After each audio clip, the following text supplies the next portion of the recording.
Total Access. I'm your host, Jillian Hurt. Alexis is out today. We have lots of football this week as spring practice is in full swing. Noelle Lane and David Jones made it to the team's open scrimmage on Saturday, while Rachel Franks and David Jones were at practice on Thursday and Tuesday. The first spring football scrimmage on Saturday highlighted the younger players. The biggest offensive highlight came from early enrollee Trayvon McMillan, who had a 52-yard touchdown run. Of course, it was against the second-team defense. The offense as a whole recorded 66 rushing yards on the day. McMillan and DJ Reed were the only two running backs playing as both J.C. Coleman and Trey Edmonds sat out. With Michael Brewer out with back issues, Brandon Motley got most of the snaps under center. He went 3 for 4 for 56 yards, including a long touchdown pass to Bucky Hodges. Andrew Ford and Chris Durkin backed up Motley. They both struggled, going a combined 2 for 10. Ford was also picked off once by Terrell Edmonds. Early enrollee Adonis Alexander led the defense with 6 tackles, including a sack. We got to talk to players and coaches after the game, as well as at practice this week. Getting some treatment, but I think the good part right now, it gives Motley a lot of work, gives Andrew Ford a lot of work, and so in the end, I think it'll all work out all right. What did you say? It's hard to say. I thought he made a lot of good throws over the course of the day. Counting Pascal, I thought he made a lot of good throws. He had a couple that didn't look very good. But then you got to go back and say, okay, where's the receiver where he should have been, or on a couple of deep routes, you like to lead him a little more towards the sideline.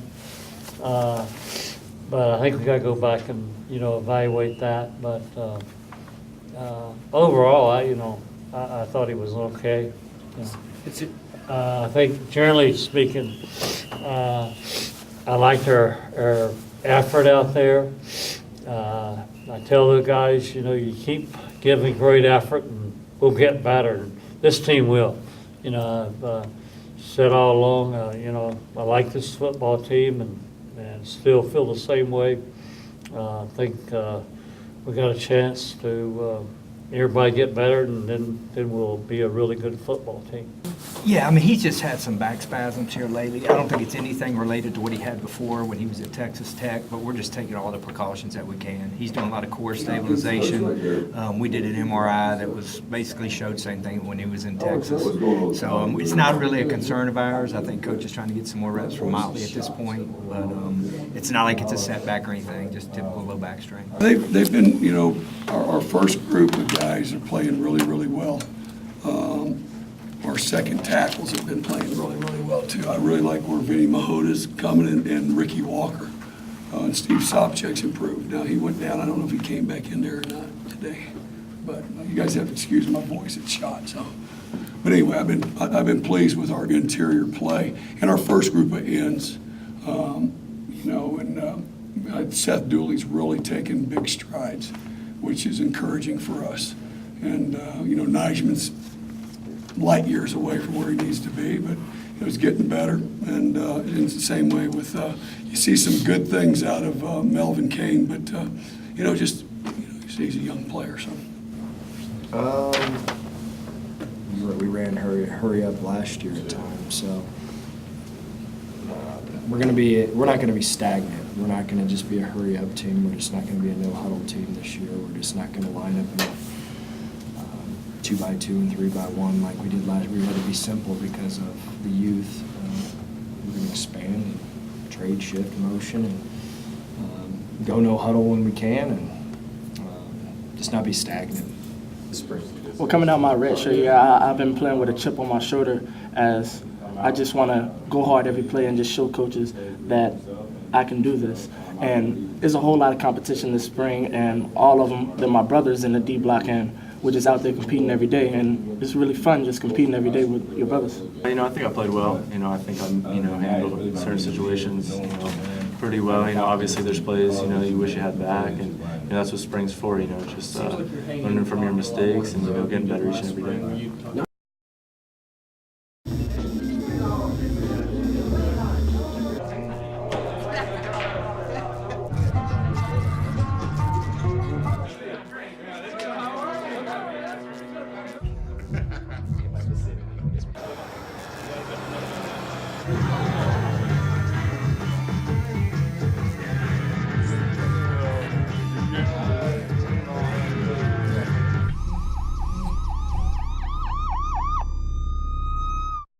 think someone at my friend's school has this thing called autism. My friend's brother's son has autism. My neighbor's son has autism. My son has autism. Autism is getting closer to home. Today, 1 in 68 children is diagnosed with autism. That's about a 30% increase in 2 years. Learn more at autismspeaks.org/signs. To be better in the two deep at defensive end than we were a year ago. And I'll tell you right now, I'm real pleased with Seth Dooley. He's come out there, he's trying to play faster, be a lot tougher, and I've been pleased with him. Now, we haven't scrimmaged yet, but I Seth seems like the light bulb's starting to come on a little bit for him, which is exciting. We're in the other two deep over there. You got Melvin, and I'm anxious to see Melvin. He's still a little bit robotic and, just everything's literal, you know what I mean? Just go play. I'm looking forward to hopefully seeing him get better. Nijman, I've got him coached into paralysis right now. He's this information overload. I mean, he's force, whatever, fast, can run, jump, and he's like playing slow, and we've got a lot of stuff in. We've got him paralyzed right now, but hopefully he can, come on here by the end of spring and where he's got some tools so we can see, where he'll fit in. Yeah, in the meeting rooms to even on the field to individual, just competing every day. That's the mindset I have in anything.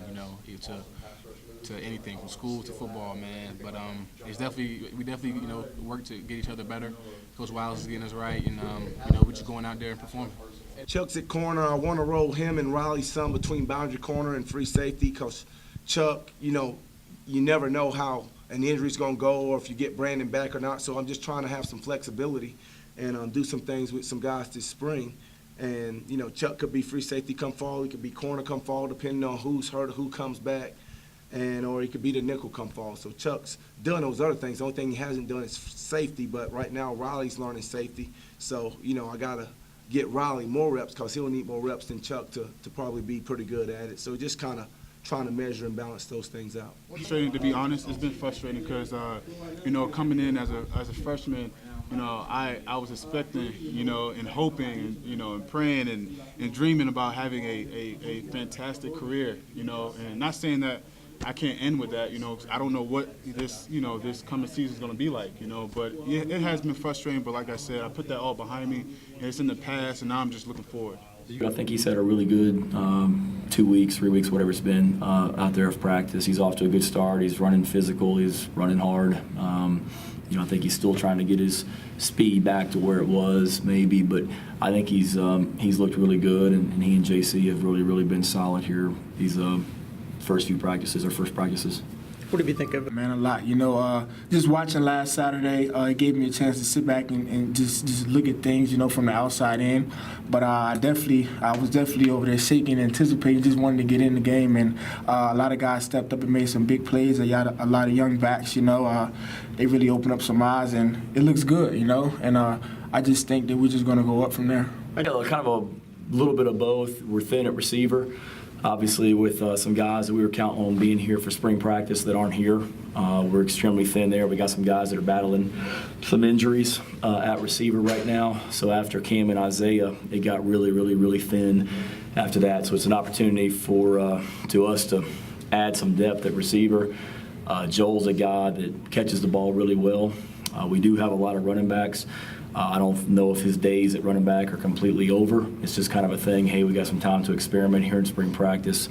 Joel's a very smart guy. He knows the system on offense. We know kind of what he brings to the table as a receiver or as a running back. Let's see if he can help us at receiver, and if not, he'll come back and he'll have a role at running back if he were to come back to running back also. I feel like I was a good fit at the running back position and the receiver position. I feel like I can do multiple things on the offense. We're running routes and running the ball. So each position change, I'm feeling comfortable with it. Did a good job. And the kid's got a great attitude. He competes. He plays hard. He's got good feet, and we meet in the mornings, and then he'll come by in the afternoon and meet with me again. He wants to learn. He wants it to be natural, and he's not having a whole lot of missed assignments. So that's the thing. They got to get where we trust them. You know, we've got to trust them with our quarterback. We've got to trust them with our running backs. Those things are valuable. And he is starting to gain our trust, and he's just got to do it on a consistent basis. It wasn't too much big of a transition because at tight end I was used primarily for blocking. So I just have to pretty much get my kick step, my kick slide down, and working with Coach Searles, he's really getting me to where I need to be to play tackle him. You know, I thought it was a good proposal, and I went for it because I wanted to see how probably I would probably do, how I would do in playing offensive line. Get a lot of pancake blocks. So I'm gonna try to that's what my main motivation is gonna be because you know, I don't know, like I haven't looked at any offensive line records or anything, but I'll probably try to go for them. But right now I gotta focus on like learning stuff now and getting into it. So Like me, he'll enjoy that. But you know, he'll put it on. You know, he'll put it on naturally, and he'll gain weight. We've had guys here that need to gain weight, and it seems like they've done a pretty good job of doing that. So with our nutritionist, our weight program, and encouragement from others, he'll do it. Overall, what were you impressed? People think I'm trash, but they're wrong. Today, I'm just an aluminum can, but one day, I could be a stadium.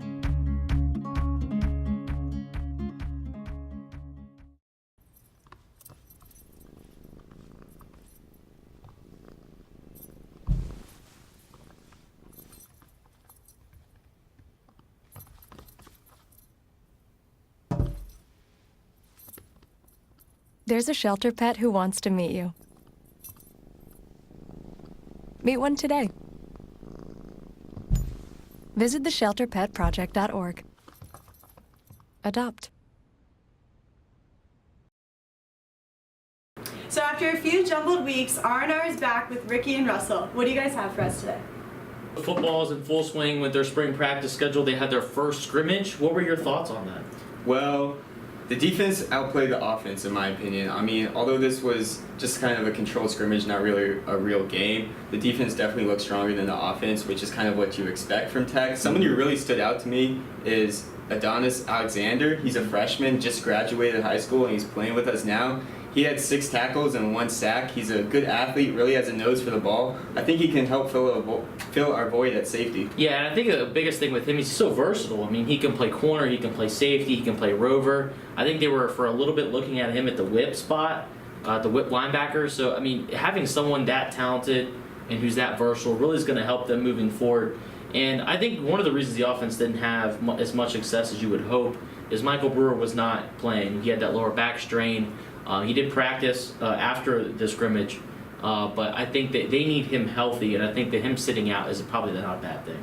Yeah, so with Brewer out, Motley took the reps with the first team, and he looked all right. Not great, but he definitely outplayed the backups, Andrew Ford and Chris Durkin. So I definitely think it'll be him and Brewer kind of neck and neck going forward. Yeah, I was impressed by that pass Motley dropped in for Bucky Hodges for that big gain. I mean, that he needs to show more of that. Last year, whenever we saw him, he was just in a Wildcat package. It was basically the same setup, a jet sweep, and it was always a run, whether it be to Deion Newsome or Bucky just kept it.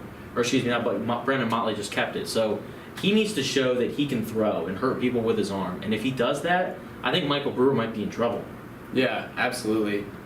Really the best play from offense was a 52-yard touchdown run from Trayvon McMillan. This guy is really exciting. He was a great dual threat QB in high school, and now he's just playing running back. So I think it'll definitely help our offense get a little more exciting, maybe throw a little. We'll see. Yeah, absolute dynamite. I mean, you need a home run hitter. And I think that he might be able to provide that spark. I don't think he's going to start at running back, just because the experience isn't there. Yeah. But to have somebody come in a random situation and that has that home run potential, I think that's going to help him get playing time. And just what a run! I mean, I think that's got to boost his confidence moving forward in the next season. Absolutely.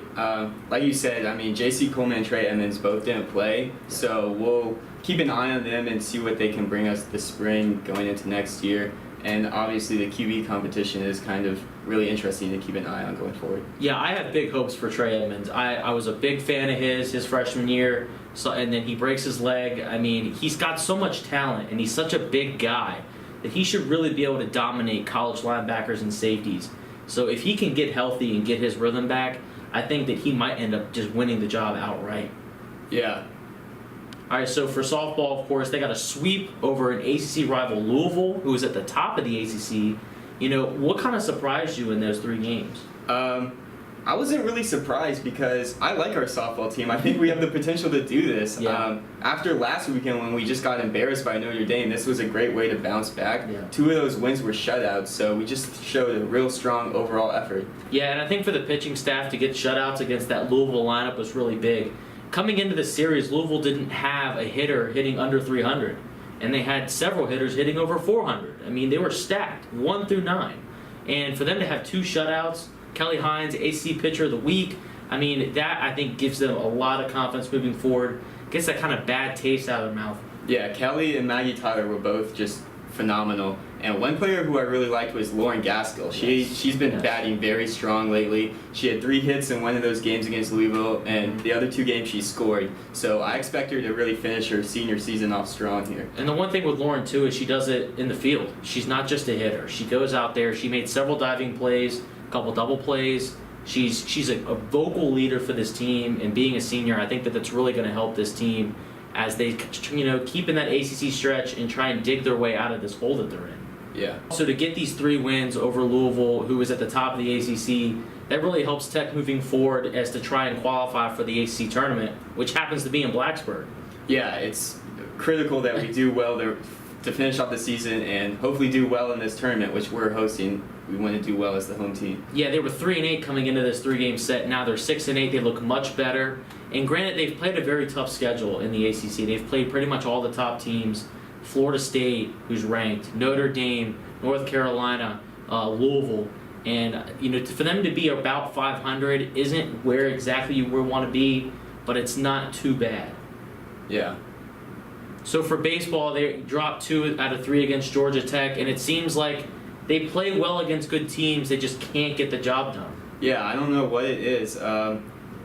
Georgia Tech, they just... sorry. I'm messing up. You okay? Yeah, I'm good. Okay. Do you want me to just go straight and start with baseball Start again? with baseball again. Okay. Yeah, start with baseball. Okay. Baseball had 3 games against Georgia Tech. They dropped 2, and it seems like whenever they play well against good teams, they just can't close the deal. Yeah, I mean, this has kind of been the story of the season for baseball. They're kind of have a mediocre record. Yeah. They play well sometimes, they play poorly other times. They just can't keep their consistency. Yeah, and you know, they had 3 wins against Virginia, who is #1 in the nation, and I just haven't been able to figure out yet why it's that when they get against good teams, they play up to the competition, but they just can't seal the deal and they can't get a win. Yeah, on Monday we played Radford. We fell in a 5-0 hole early, and then Matt Cables hit a grand slam. We took the lead, but then Radford scored 10 runs in the 8th to bring them back and beat us handily. Yeah, it's just a meltdown in that situation, and it seems like the pitching staff's been very inconsistent. Sometimes you get very good outings, especially from Kid Sheets, Sean Kaselika, and then other nights you're just not getting the pitching that you need. And in baseball and softball, those 2 sports, the most important player in each game is a starting pitcher. You know, the game really depends on how they play. Yeah, our pitching needs to be more consistent. We need to tighten up our defense in the outfield too. We've got 3 games coming up this weekend against Miami, who's ranked 11th. So that's going to be another tough ACC weekend, and we need to. I think we can hopefully seal at least one of those games, but we'll have to hold them under probably 6 runs in order to do that. Yeah, because the offense just hasn't produced a lot this year. They've had some games where they've had breakout, but for the most part, opposing pitching staffs have been able to keep them kind of in check. And I think that, if you're having a pitching staff that's struggling and your hitters are not hitting, it's just hard to, string wins together.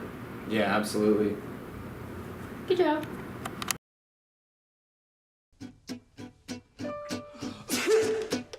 Danse, balance la cadence, ondule bien tes hanches au bal du dimanche. Danse, que la fête commence, dans ma belle robe blanche, je suis ton chou. You didn't give up on sex, Don't give up on birth control either. There are more methods than you think. Find yours at Bedside. So good to see you guys. So, what's up? Oh, we finally bought a place. Holy cow. You seriously have enough saved to do that? We've been putting a little aside each month. Jeez, by the end of the month, we have nothing left to save. Yeah, I have no idea where it goes. Well, you're spending a lot on... Was it good? Oh, God. Oh, how is my account overdrawn? When it comes to financial stability, don't get left behind. Get tools and tips for saving at feedthepig.org. Team swept ACC rival Louisville this weekend. DJ has the highlights. The softball team looked good in their series against Louisville this weekend. They started out on Friday with a 4-2 win that went into 9 innings. The Hokies were able to come back and tie the game in the bottom of the 7th to force the extra innings. In the bottom of the 9th, Kylie McGoldrick hit a walk-off home run to score Lauren Gaskill and herself and take the 4-2 victory. Maggie Tyler started on the mound and pitched 6 innings, allowing 6 hits and both of the Cardinals' runs. Kelly Hines came in for Tyler in the 7th and got the win for Tech, allowing only 2 hits and no runs. The team returned to Softball Park on Saturday for a doubleheader. Tech won each game 2-0. The pitching for the Hokies was outstanding. They shut out the Cardinals. Tyler and Hines split both games, each coming away with 1 win. Gaskill led the Hokies with 4 hits on the day. With the wins, Tech moves to 29-8 overall and 6-8 in the ACC. DJ got to talk to Coach Thomas on Saturday. I tell you, it was a good win for us. To be able to at least know that we're going to take the series is huge. I think as much as anything, we played really great defense. We had a couple double plays. The pitchers did a great job. We didn't score. We didn't hit with runners in scoring position like we should have. 10 hits, we should have more than 2 runs. So we got to fix that, and everything will be good. The baseball team played Radford for a second time this season. Rachel made it to the game. The Hokie baseball team dropped to next-door neighbor Radford on Monday. The Highlanders started out hot, scoring the first 5 runs of the game in the first 4 innings. However, in the bottom of the 4th, Tech's Mac Caples hit a grand slam, bringing the Hokies to within 1. The Hokies tied it up in the 5th, then took the lead in the 7th. But in the 8th, Tech's defense fell apart and Radford scored 10 runs. In the bottom of the 9th, the Hokies were able to add 1 more run to the board, but it was not enough, and Radford won 15-7. Sean Kennedy took the loss for the Hokies. He allowed 5 hits and 9 runs in just the 8th inning. Tech's other midweek game against Charlotte was canceled. They traveled to number 11 Miami this weekend. That's all we have for you on this edition of Tech Total Access. We hope you have enjoyed the show. Don't forget to tune in next week for more hard-hitting sports action. And as always,